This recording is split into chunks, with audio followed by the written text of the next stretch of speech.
Swastiastu. Selamat pagi anak-anak, selamat datang di pembelajaran IPA kali ini. Semoga kita semua tetap dalam keadaan sehat ya. Sebelum kita memulai pembelajaran, alangkah baiknya kita buka dengan doa. Doa menurut agama masing-masing, doa dipersilahkan. Doa dapat diakhiri. Saat musim hujan, tidak jarang langit memunculkan petir, kilat, dan halilintar. Tahukah kamu apa yang menyebabkan petir sering muncul saat hujan dan bagaimana proses terjadinya petir? Untuk menjawab pertanyaan tersebut, mari kita belajar tentang listrik statis dalam kehidupan sehari-hari, khususnya tentang konsep listrik statis. Sebelum kita masuk ke materi, alangkah baiknya kita mengetahui kompetensi dasar dan indikator pencapaian kompetensi pada materi ini, yaitu dapat disimak sebagai berikut. Adapun tujuan pembelajaran pada materi ini, yaitu dapat disimak sebagai berikut. Muatan listrik.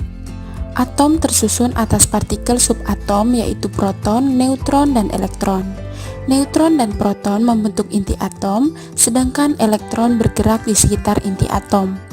Benda yang kelebihan elektron disebut benda bermuatan negatif, sedangkan benda yang kekurangan elektron disebut benda bermuatan positif. Jika benda bermuatan positif didekatkan dengan benda bermuatan negatif, akan tarik-menarik, dan begitu pula sebaliknya. Interaksi kedua muatan tersebut merupakan gejala listrik statis. Salah satu cara untuk mengubah benda menjadi bermuatan adalah dengan menggosokkan benda.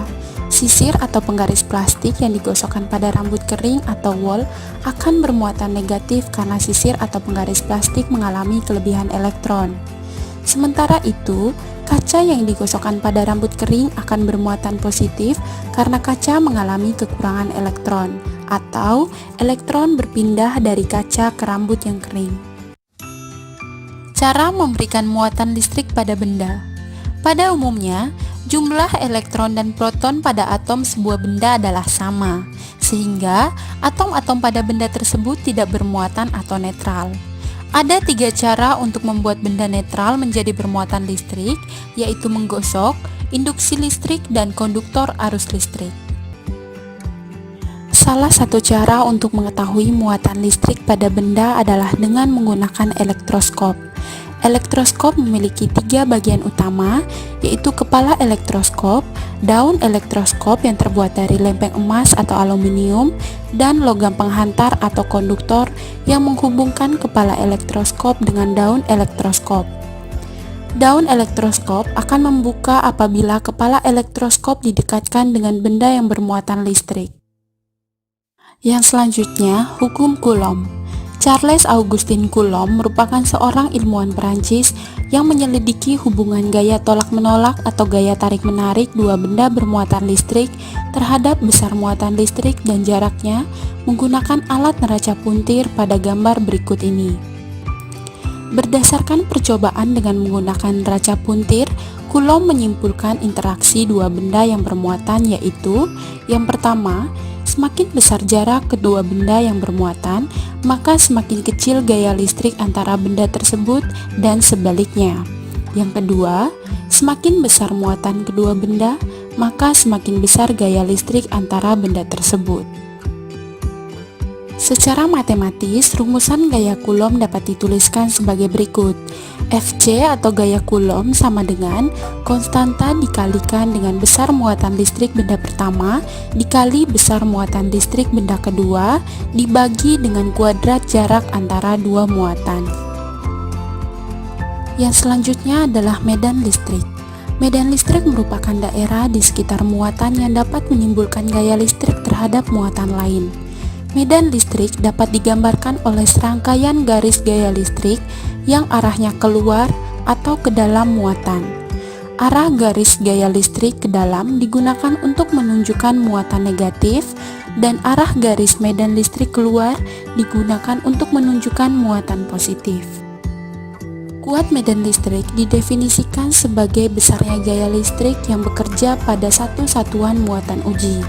Secara keseluruhan dapat disimpulkan bahwa besar kuat medan listrik pada suatu titik yang berjarak R dari muatan Q adalah E atau medan listrik sama dengan konstanta dikalikan besar muatan listrik dibagi dengan kuadrat jarak.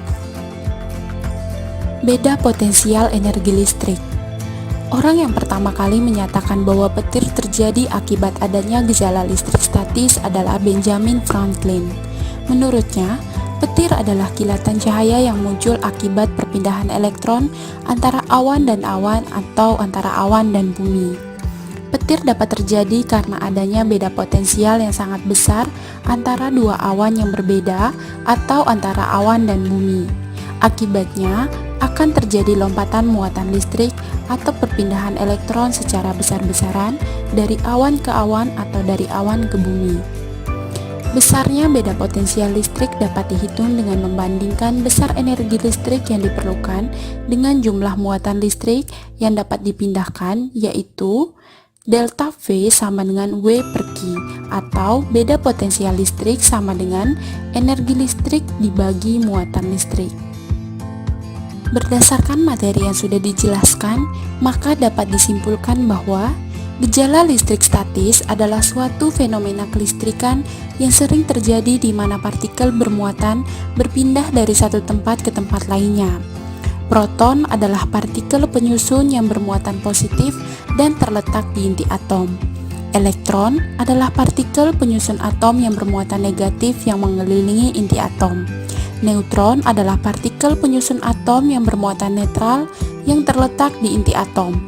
Hukum Coulomb adalah aturan yang menjelaskan tentang hubungan antara gaya listrik dan besar masing-masing muatan listrik. Medan listrik merupakan daerah di sekitar muatan yang dapat menimbulkan gaya listrik terhadap muatan lain. Beda potensial listrik adalah perbedaan jumlah elektron yang berada pada suatu arus listrik.